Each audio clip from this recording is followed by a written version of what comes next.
Welcome back to On the Timeline. I'm Emma Connelly. And I'm Samantha Vassallo, and today we're talking about Travis Kelce and Taylor Swift. Sammie is going to start us out by going over Travis's past relationships. So Travis has actually been kind of private with his relationships, but he has had two big ones, and then one that was kind of like rumored but wasn't confirmed. So first, he was dating Maya Bembury, and they started dating on an E-TV dating show called Chasing Kelce, which is like all The around Bachelor. Him. Yes, yeah. like The Bachelor, and they got 50 girls one from each state, and the winner from Kentucky. But he had like a little bit of doubt, like with this girl. So to me, like if you're doubting from the beginning, maybe that's not a good sign. But he said, kind of like on the show / after show, quote, "I love your confidence, but at times it does get overconfident and kind of shows arrogance. I've been attracted to women like that my entire life, and those relationships didn't work out because of that." And I don't feel like Taylor Swift is arrogant. No, so like that's a good thing. Okay, but wait till I get to this next role. But so they ended up breaking up like a couple months after the show ends, and Travis has said since that he regrets doing the show. Mm-hmm. So the next person he dated was Kayla Nicole. As he said, quote, "I was just stalking her, and then finally on New Year's she gave in, and new year, new me. She just shot her shot, jumped in my DMs, and the rest is history." And they first broke up in 2020 when there were rumors of him cheating on her. And, but he denies all allegations, of course. And then they got back together and broke up for good in May of 2022. The cheating allegations are giving me, like, bombastic side-eye. By bombastic side-eye. Criminally offensive side-eye. Because, like, to me, like, once a cheater, kind of always a cheater. Yeah. That's so true. Like, yeah. You can take the man out of the cheater, but you can't take the cheater out of the man. So after Kayla Nicole, it was rumored that he was dating Zuri Hall, who was an Access Hollywood correspondent. That's essentially us. Yeah, that's who we are, basically. Us. Yeah, we don't actually work for Access Hollywood. But, like... we want to. Yeah. Hey, can you hire us? Well, we're good. Yeah, we're really good. We do all this ourselves. Yep. And she was seen sitting with his family at a Chiefs game one time, but they didn't unfollow each other.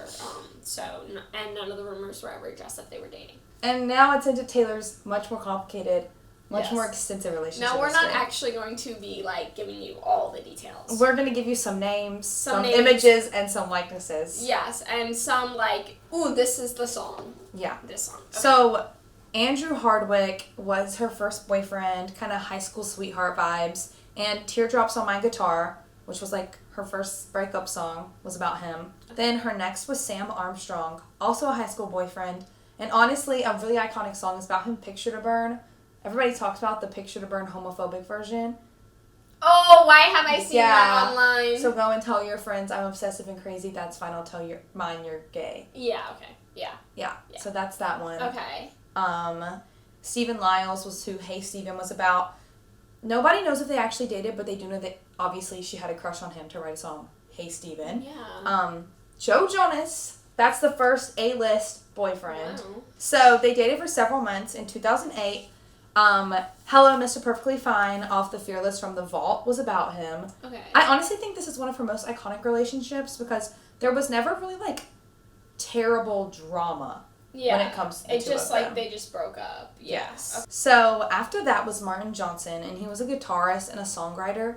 They worked together on the Hannah Montana movie, which actually is one of my favorite movies in the whole entire world. Okay. I love that movie. Mm-hmm. The rumor is that Love Story is about him. I do like Love Story. I love this next boyfriend is so funny to me. It's Adam Young, the guy in Owl City that sings Fireflies. The one that's like, could not believe your eyes. 10 million flies. The next boyfriend was Taylor Lautner, who is arguably who she's closest with still at this point. Yeah. I know that they're friends. Right? Yeah, they're friends. This one's sad, guys. If you watched Glee, we actually did an episode about Glee. It was one of our first episodes last year.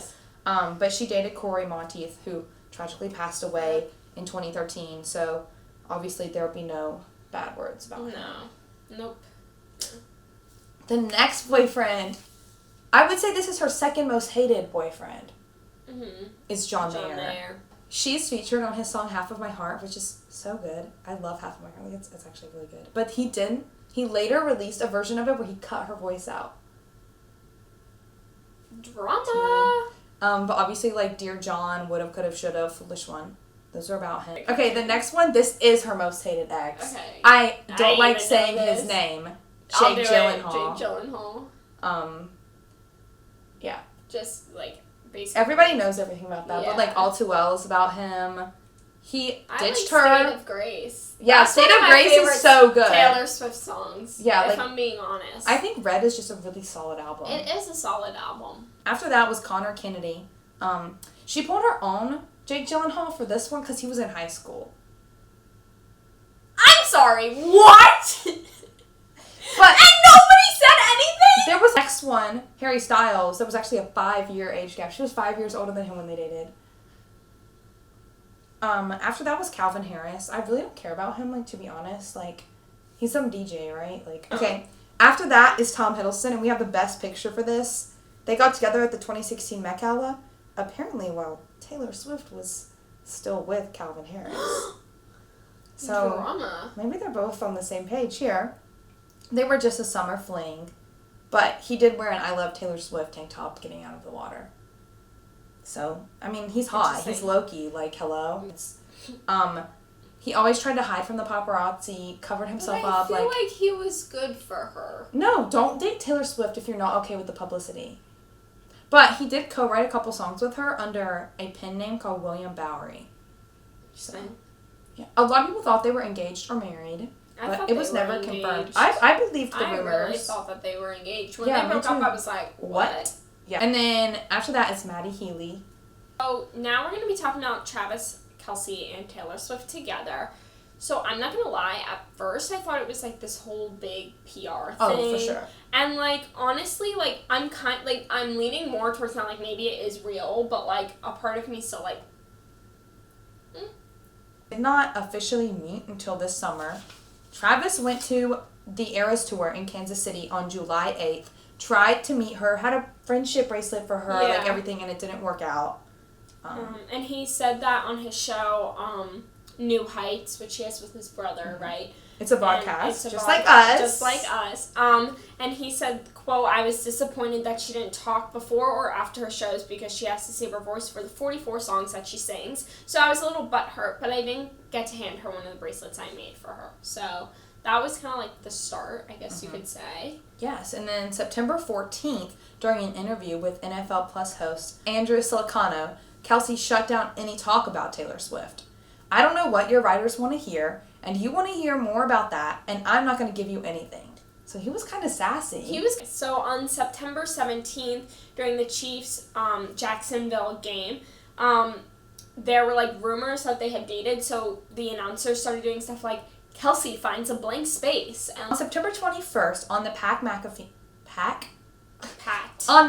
McAfee show, Kelce spoke about the relationship publicly. So it's hilarious how much traction this has actually gotten. I think it's right now, it's like that old school game called telephone, where everyone is just whispering in each other's ear, just hearing some random stuff. So it was still just like nothing was confirmed. Yeah. He was trying to slow it down, but it did not work. Yeah, and so on September 24th, Taylor Swift attends a Chiefs game once again. And then on October 1st, she attended the New York City game in MetLife, which is actually in New Jersey. I'm a Giants fan. And they were like doing a bunch of stuff like with New York and like Taylor Swift. And I was watching the game and I was like, it was a Jets game, but I was like, yeah.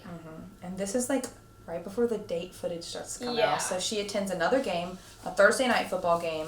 And then on October 15th, they surprise showed up at the SNL season 49 premiere, which actually it made me so happy. And they went to their date afterwards, and that's when the famous like holding hands videos came out. So the photo of Taylor kissing Travis on the cheek came out October 23rd. I actually sent this to my mom, and she said, wow, he's a really tall dude. So I looked it up, and he is 6'5". Wow, that is tall. So she can still wear heels and be shorter than him.